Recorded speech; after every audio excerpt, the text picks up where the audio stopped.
Just give me a brief sort of look into your past career.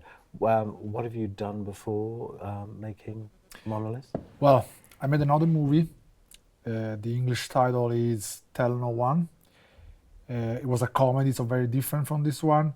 And then I made a few web series. One of them was in English, and one of them was a genre web series. So I guess having made something in English already and something genre, the producers of Monolith in the end thought that I could be the right one. And fortunately, they chose me.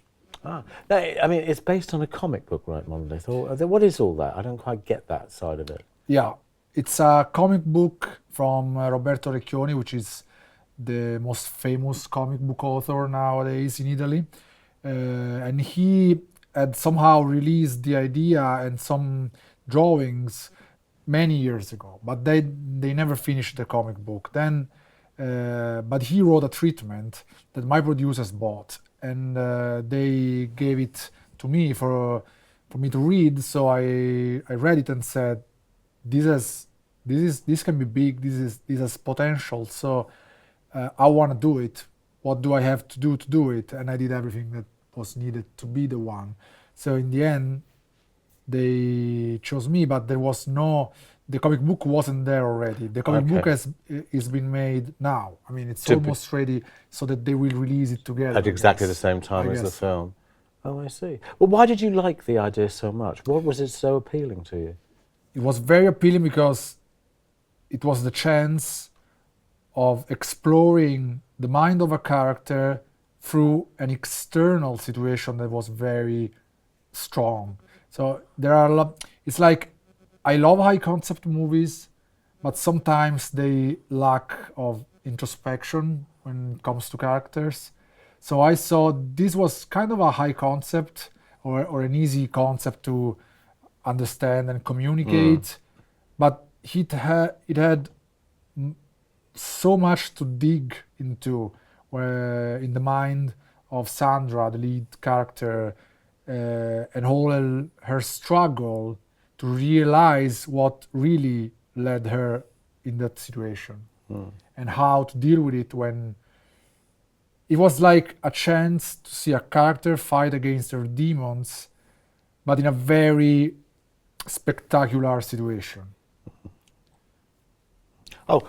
So Katrina Bowden, I mean, you know, she's great in it. Why did you decide on her? Yeah, it was a surprise because she is known for her comedy roles, but I'm the first one not to discriminate who's done comedy before, because I did comedy before. So we saw a self-tape.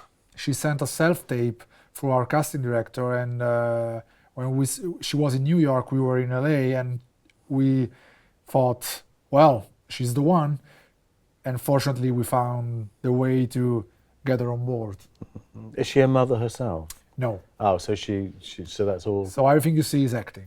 Oh, right. Because you must wonder if that actually would add another layer, you know, because they would understand it. Yeah, probably. But I mean, I never killed anyone, but I was gonna make movies with a lot of killings in the future. So no, sure, no.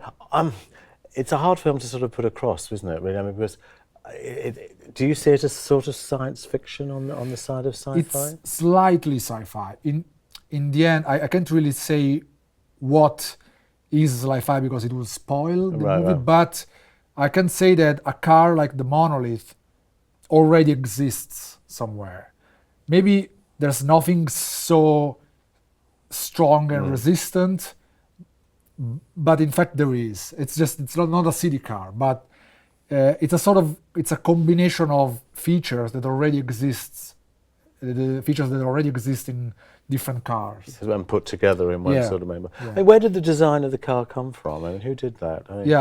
Lorenzo Ceccotti, LRNZ is the designer. He's one of the, in my opinion, he's the best designer in Italy, and he was with us throughout the whole process of the movie. He traveled with us to LA. I lived under the same roof with him. He made the storyboards for the whole movie, and you may not know him, but it's like having a very important painter making your storyboards. So I was really privileged.